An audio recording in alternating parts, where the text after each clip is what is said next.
할렐루야. 반갑습니다, 성도 여러분. 오늘 또 말씀을 사모하셔서 이 동영상을 통해 함께 묵상하고 기도하는 시간에 나오신 성도 여러분들을 주님의 이름으로 환영하고 축복합니다. 오늘부터 우리는 스바냐서를 함께 묵상합니다. 오늘 우리가 묵상하는 하나님의 말씀은 스바냐서 1장 1절부터 2장 3절까지 말씀입니다. 스바냐는 오늘의 성경 1절이 말하고 있는 것처럼 유다의 마지막 경건한 왕이었던 요시야 왕 때 활동했던 선지자입니다. 그가 활동했던 시기가 주전 620년 전후이니까 유다가 멸망하기 고작 35년 남짓밖에 남지 않았던 때입니다. 악한 왕 므낫세와 아몬이 남왕국 유다에 회생 불가의 죄악의 골을 깊게 새겨놓은 다음 요시야라는 경건한 왕이 등극했으나 그는 겨우 8살에 불과했습니다. 그의 왕권은 전혀 힘이 없고 악한 두 왕의 그림자는 여전히 너무나도 짙었습니다. 그런 때에 스바냐 선지자가 하나님의 말씀을 외쳤던 것이지요. 그리고 때맞춰 요시야 왕 제18년째에 성전에서 율법이 발견되고 그때로부터 요시야 왕은 전무후무한 대대적인 종교개혁을 단행했습니다. 오늘의 성경 1절은 스바냐 선지자에 대해서 히스기야의 현손이요 아마리아의 증손이요 그다리아의 손자요 구시의 아들이다 이렇게 소개하고 있습니다. 다른 선지자들을 소개할 때와 달리 4대조 조상까지 소개하고 있고 그 첫 번째 소개되는 조상이 히스기야라는 것을 보면 스바냐는 유다의 방계 왕족이었을 것으로 생각됩니다. 정말 스바냐가 왕족이었다면 그가 왕궁과 지도자들의 실태를 잘 알고 있었을 것이기 때문에 그의 메시지가 유다를 타락시킨 정치, 종교 지도자들을 비판하고 있다는 것이 더욱더 설득력을 얻을 수 있을 것입니다. 스바냐라는 이름은 하나님이 숨기신다 이런 뜻인데 스바냐서의 중요한 주제 중에 하나인 여호와의 날, 즉 그 심판의 날에 하나님께서 의인들은 심판으로부터 숨겨주시고 악인들은 그들의 지각을 숨겨버려서 심판을 피하지 못하게 하실 것을 시사하는 것으로 볼 수 있겠습니다. 스바냐가 말하는 여호와의 날은 역사적으로는 유다의 멸망의 날이 될 것이고 종말론적으로는 우리 주님이 재림하셔서 세상이 완전히 새로워지는 그날이 되겠죠. 그런 면에서 여호와의 날은 이중적일 수밖에 없습니다. 악인들에게는 멸망의 날이겠지만 의인들에게는 회복의 날이 될 것이라는 말씀입니다. 여호와의 날이라는 개념은 필연적으로 하나님의 우주적인 절대 주권을 전제하지요. 과연 오늘의 성경에서 하나님께서는 2절 말씀에 내가 땅 위에서 모든 것을 진멸하리라 이렇게 말씀하십니다. 즉 하나님의 절대 주권 역시 스가랴서의 중요한 주제 중에 하나라는 말씀입니다. 오늘 우리가 묵상하는 1장 2절부터 2장 3절에서 하나님께서는 우주적인 심판을 선언하시고 그 가운데 유다에 대한 심판으로 주제를 좁히신 다음에 여호와의 날에 대한 경고를 이어서 말씀하십니다. 2절 3절은 하나님께서 땅 위의 모든 것, 사람, 짐승, 공중의 새, 바다의 고기, 거치게 하는 것, 즉 모든 우상들을 가리키고 그리고 악인들을 아울러 진멸할 것이다 이렇게 말씀하십니다. 이 선언은 나 여호와의 말이니라 하는 선언으로 끝나서 반드시 이루어질 것을 말씀하시죠. 4절부터 6절에서는 땅 위의 모든 것들 중에서 하나님이 주목하셨던 유다와 예루살렘의 모든 주민들 역시 심판을 피하지 못할 것을 말씀하십니다.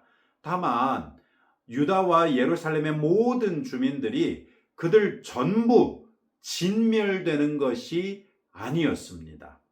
그들 가운데서 모든 종류의 우상과 우상 숭배자들, 또 그들의 제사장들, 여호와께 맹세하면서도 우상들에게도 맹세하는 종교 혼합주의자들, 하나님을 배반하고 따르지 않는 자들, 여호와를 찾지도 아니하고 구하지도 아니한 모든 자들을 멸절하시겠다고 말씀하십니다. 달리 표현해 보자면 유다와 예루살렘에서는 하나님에 대한 온전한 믿음을 견지하며 여호와만 섬긴 의로운 사람들은 온 우주적 심판 가운데서도 구원하시겠다고 말씀하신 것입니다. 이런 사실은 오늘날 우리에게 두 가지 사실을 일깨워 주지요. 이미 우리가 잘 알고 있는 사실들인데요. 첫째는 하나님께서는 반드시 악을 심판하신다는 것이고, 두 번째는 그런 가운데서도 하나님을 향한 온전한 믿음을 지킨 성도는 구원해 주신다는 사실입니다. 이는 우리 성도들에게 세상 가운데서 어떻게 살아야 할 것인지에 관하여 분명한 지침을 주지요. 하나님을 믿지 않는 사람들이 절대 다수인 세상 가운데서도 우리 그리스도인들은 하나님의 절대적인 보호와 구원을 신뢰하면서 우리의 믿음을 지켜야 한다는 것입니다. 그리고 그것은 우리의 순종하는 삶으로서 드러나야 한다는 말씀이지요. 특히 하나님께서 유다와 예루살렘에서 멸하실 사람들 중에 여호와께 맹세하면서 말감을 가리켜 맹세하는 자들, 이런 사람들을 콕 집어 지적하신 것에 주목할 필요가 있습니다. 종교 혼합주의자들을 가리킵니다. 하나님도 믿고 다른 신들도 믿으면 좋은 거 아니냐, 이런 왜곡된 신관을 가진 사람들입니다. 우리 그리스도인들 가운데에서는 하나님도 믿고 내가 가진 물질도 믿고 내가 가진 인간관계도 믿는 것, 내 능력도 믿는 것, 이런 것과 같은 일입니다. 우리는 하나님과 경쟁하는 어떤 것이라도 우리의 삶에서 철저하게 제거해야 합니다. 온전한 믿음이 우리에게 있어야 한다는 말씀입니다. 1장 7절부터 2장 3절에서는 가까이 다가온 여호와의 날을 맞아 어떻게 해야 할 것이냐, 이것에 대하여 말씀하고 있습니다. 오늘의 성경에서 여호와의 날은 여호와의 희생의 날 8절에서 분노의 날, 환난과 고통의 날, 황폐와 패망의 날, 캄캄하고 어두운 날, 구름과 흑암의 날, 이상은 15절에서요. 그리고 16절에서는 치는 날이다, 이렇게 일컬어지고 있습니다.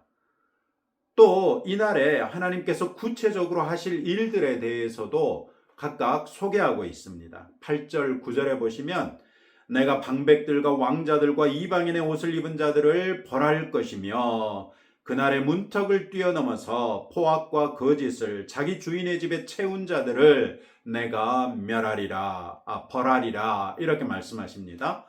이방인의 옷을 입은 자들이란 말은 옷만 이방식으로 입었다는 걸 말하는 게 아닙니다.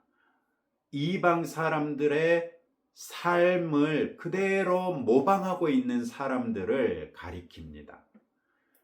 옷은 행실을 가리키는 표현이었죠. 그래서 요한계시록에 보면 우리는 흰 옷을 입을 것이라고 말씀하셨던 것을 기억하실 것입니다. 이방인의 옷이란 이방인들처럼 사는 사람들을 가리킨다, 이걸 기억하시면 되겠습니다. 또 11절 말씀에도 보시면 가나안 백성이 다 패망하고 은을 거래하는 자들이 끊어졌습니다. 그 사람들이 전부 다 죽을 거라는 것이죠. 12, 13절 말씀에도 보시면 그때 내가 예루살렘에서 찌꺼기같이 가라앉아서 마음속에 스스로 이르기를 여호와께서는 복도 내리지 아니하시며 화도 내리지 아니하시리라 하는 자들을 등불로 두루 찾아 벌하리니 그들의 재물이 노략되며 그들의 집이 황폐할 것이라. 그들이 집을 건축하나 거기에 살지 못하며 포도원을 가꾸나 그 포도주를 마시지 못하리라. 이렇게 말씀하십니다. 여기에서 찌꺼기같이 가라앉아서라는 표현은 포도주 통의 바닥에 가라앉아 응축되고 단단해진 찌꺼기를 생각해 보시면 됩니다. 그렇게 딱딱해져 가지고 자신들의 삶의 방식을 끝까지 고집하는 그런 사람들을 가리킵니다. 하나님께서는 이 표현을 통해서 최고급 포도주를 마시며 자신들의 부유하고 편안한 삶에 취해서 하나님께서는 자신들에게 아무것도 할 수 없다고 생각하는 사람들을 지적하신 것이지요. 하나님께서는 그런 사람들을 등불을 켜가면서까지 두루 찾아서 하나도 빠짐없이 심판하시겠다고 말씀하십니다. 또 16절 말씀해 보시면 나팔을 불어 경고하며 견고한 성읍들을 치며 높은 망대를 치는 날이로다. 이렇게 말씀하시고 17절에도 보시면 내가 사람들에게 고난을 내려 맹인같이 행하게 하리니 이는 그들이 나 여호와께 범죄하였음이라. 또 그들의 피는 쏟아져서 티끌같이 되며 그들의 살은 분토같이 될지라. 이렇게 말씀하고 있습니다. 이런 표현들은 하나같이 여호와의 날이 심판의 날이며 무서운 날이 될 것이라고 말하지요. 그러면 그렇게 무시무시한 여호와의 날이 가까이 다가오고 있을 때 사람들은 어떻게 해야 하는가? 먼저 7절 말씀해 보시면 주 여호와 앞에서 잠잠할지어다. 이렇게 말씀하십니다. 이는 여호와의 날에 심판을 피할 수 없는 사람들에게 하신 말씀입니다. 여호와의 날이 날로 가까워지는 이유가 바로 그 사람들 때문입니다. 그러니 그들은 하나님 앞에서 아무런 변명도 핑계도 댈 수 없을 것이고 아무런 항변도 할 수 없을 것입니다. 그들은 그들이 행한 대로 갚음을 당하는 것이기 때문에 하나님 앞에서 잠잠할 수밖에 없을 것입니다. 그들이 무슨 말을 할지라도 하나님께는 들리지 않을 것입니다. 하나님께서는 그들을 철저히 외면하실 것입니다. 그리고 그 결과 그들은 심판으로 진멸당하게 될 것입니다. 2장 1절에서는 수치를 모르는 백성아 모일지어다 모일지어다 이렇게 말씀하시지요. 이 말씀은 수치를 모르는 백성에게 하신 말씀이기 때문에 1장 7절에서처럼 악인들에게 주시는 말씀처럼 보입니다. 그런데 이 구절에서는 백성이라는 단어에 방점이 찍힙니다. 즉 하나님께서 택하신 백성에게 하신 말씀입니다.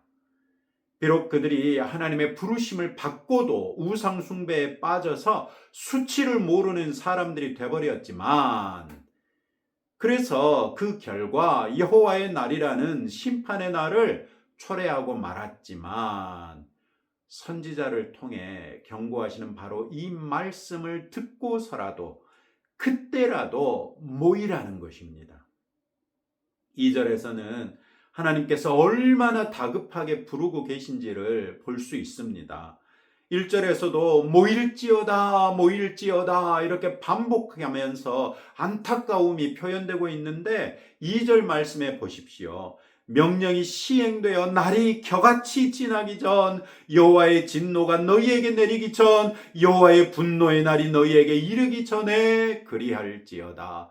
무려 3번씩이나 그날이 이르기 전에를 반복하시면서 백성을 부르시는 하나님의 마음이 느껴지십니까? 심판이 임박한 것이지 임한 것은 아니지 않느냐.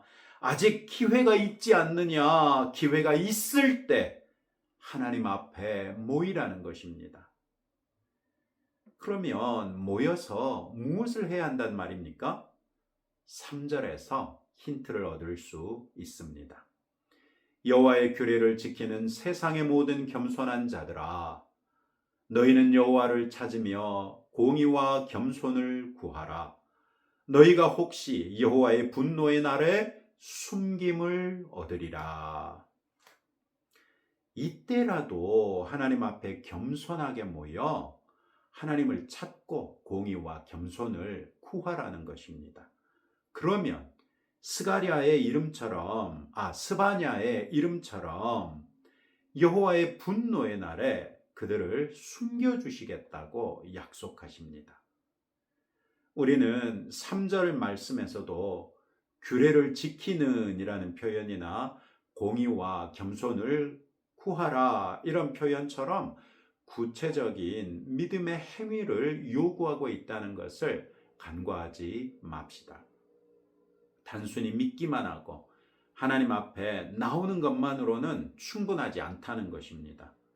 참 믿음으로써 하나님 앞에 나왔다면, 그래서 하나님 앞에 스스로를 겸비한다면 반드시 모든 일에 오직 여호와 하나님 한 분만을 의지할 것이고 하나님의 규례를 지킬 것이고 공의와 겸손을 실천할 것이라고 말씀하시는 것입니다. 그런 사람들에게 하나님께서는 여호와의 날, 그 무시무시한 심판의 날에도 숨겨주시겠다고 약속하신 것이죠. 스바냐의